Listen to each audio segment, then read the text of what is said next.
Assalamualaikum warahmatullahi wabarakatuh. Baik, Warahmatullahi Bapak wabarakatuh. Ibu, hari ini kita akan konsen di pemanfaatan akun belajar ID kita yang mana kita fokus kepada pengelolaan kinerja di PMM ya. Nah, di pengelolaan PMM ini kalau di akun saya itu sasarannya itu ke kepala sekolah. Tapi sama saja nih kalau ke sekolah dengan ke guru. Kita bisa buka di sini. Ini kan kalau saya pengawas sekolah ya. Nah, saya sebagai apa? Nah, saya sebagai tim kerja. Kalau saya sebagai tim kerja itu berarti saya mau apa sebagai atasannya untuk pengelolaan itu ya, mengaturnya. Nah, kalau kepala sekolah kalau untuk menilai gurunya dia sebagai tim kerja. Tapi kalau kepala sekolah ke saya dia sebagai pegawai. Jadi gua dibuka sebagai pegawainya. Jadi kita kalau ada komunikasi karena saya kepala sekolah ke guru, kepala sekolah itu buka sebagai tim kerja, guru buka sebagai pegawainya. Jadi ada komunikasi di situ kan, hasil nilai yang kita buat di dalam perjalanan itu. Ini contoh saja. Ini kan karena ini saya sebagai pengawas, maka kita lihat sini lakukan penilaian. Nah, siapa aja yang bisa kita cek dalam bisa kita nilai ini ada 12 ini kan. Ada 12 ini berarti ada 12 personil. Kalau guru misalnya ada berapa oleh kepala sekolah. Saya kada bisa membuka akun guru kan karena akun itu ada pada kepala sekolah. Ini cek penilaian. Nah, ini datanya. Nah, inilah tadi yang kaitannya dengan jadwal observasi tadi. Nah, observasi yang sudah disepakati di pra observasi ya. Jadi kepala sekolah dengan guru mungkin sudah ada penjadwalan di sini, ya kan? Nah, disepakati ini adalah untuk melakukan observasi praktik kinerja. Jadi mohon dipahami bahwa yang dimaksud ini bukan penilaian kinerja dulu, operasi praktik kinerja. Jadi kalau penilaian kinerja itu ada dua unsurnya, ya pemenuhannya. Satu adalah nilai praktik kinerja, nilai praktik kinerja. Yang kedua itu adalah apa? Yang kedua itu nilai perilaku yang ada 7 itu. Nah, dua komponen itu disatukan maka dapatlah nilai kinerjanya yang kita kenal dengan yang dimulai dengan sasaran kerja dulu kan SKP kan. Nah, sekarang ini penilaian kerja itu bisa 2 kali. Jadi ada periode Januari sampai Juni. Nah, kemudian dari yang kedua adalah Juli sampai Desember. Nah, walaupun secara umum itu dari Januari sampai Desember. Nah, kalau dulu satu aja kan periode tahun 2024 ya, dari 1 Januari sampai 31 Desember. Nah, saya pahamkan bahwa apa maksudnya itu. Jadi ada 2 tuh. Bapak Ibu kalau mau naik pangkat ada setengah periode itu bisa dipakai angka kreditnya. Jadi kalau Bapak Ibu misalnya pangkat 4A mau ke 4B, 4A itu kan angka kreditnya 37,5. Nah, Januari sampai Juni itu bisa dihitung angka kreditnya. Jadi separohnya. Misalnya nanti ada yang mau masuk usul pangkat periode Desember ini. Nah, Januari sampai Juni 2024 itu dihargai. Lalu ada tadi kepala sekolah menanyakan apa manfaatnya itu. Bagi PNS tentu ada kaitannya dengan naik pangkat. Itu kalau mau dinyambung langsung ya. Karena itu tidak ada lagi kita mau olah SKP yang per tahun itu, karena SKP-nya muncul hasil dari penilaian kinerja ini. Ya, jadi sejak 2023 itu sudah pakai ini. Tidak ada kan kita menyusun SKP ya, yang per tahun tidak ada lagi. Tapi SKP-nya bisa dikeluarkan dari sini apabila sudah ada penilaian dari kinerja tadi. Nah, jadi Januari sampai Juni sudah ada nilainya. Nanti kalau Bapak Ibu mau mencari berapa angka kredit yang didapat, maka angka kreditnya ada dikonversikan. Jadi setahun itu sekian, kalau setengah tahun sekian. Jadi otomatis masuk di sini. Nah, makanya RHK-nya diperhatikan, kemudian kontrak kerjanya untuk kesepakatan observasi observasi praktik kinerja, dan yang berikutnya adalah perilaku. Dan perilaku itu didapat oleh kepala sekolah sejak periodenya awal, saya Januari Juli sampai Desember, maka ada perilaku yang dikumpulkan. Nah, sehingga sampai terakhir ada loyal, ada disiplin kan.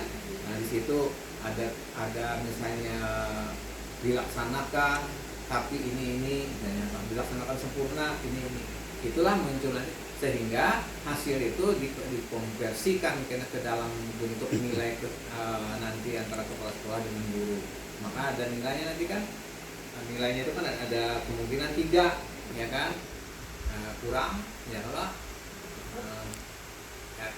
sesuai ekspektasi, di atas ekspektasi.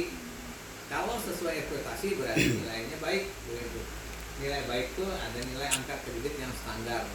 Boleh lah amat baik, boleh. Kalau amat baik ada lagi skornya. Nah, cuma rata-rata misalnya ini baik itu ada angka kreditnya. Jadi kalau angka kreditnya kurang, maka Bapak itu tidak bisa. Jadi kemudian kaitannya ini apa lagi? Karena SKP itu diminta untuk persyaratan naik pangkat itu. Jadi kalau tidak mengikuti, maka dia akan terhalang nanti. Kalau P3K apa misalnya? P3K sementara kan naik pangkat tidak ada. Tetapi kalau juga sebagai persyaratan melanjutkan kontrak dipersyaratkan, maka itu menjadi mutlak. Iya, terpakai. Misalnya pihak dinas pendidikan mau mencari mana anunya SKP-nya tahun 2023, 2024 tidak ada ya. Kenapa tidak ada? Karena tidak dijanji kontrak itu. Nah, maka itu akan berpengaruh kalau sebagai persyaratannya. Nah, gitu. Jadi itulah Bapak, ini sekedar.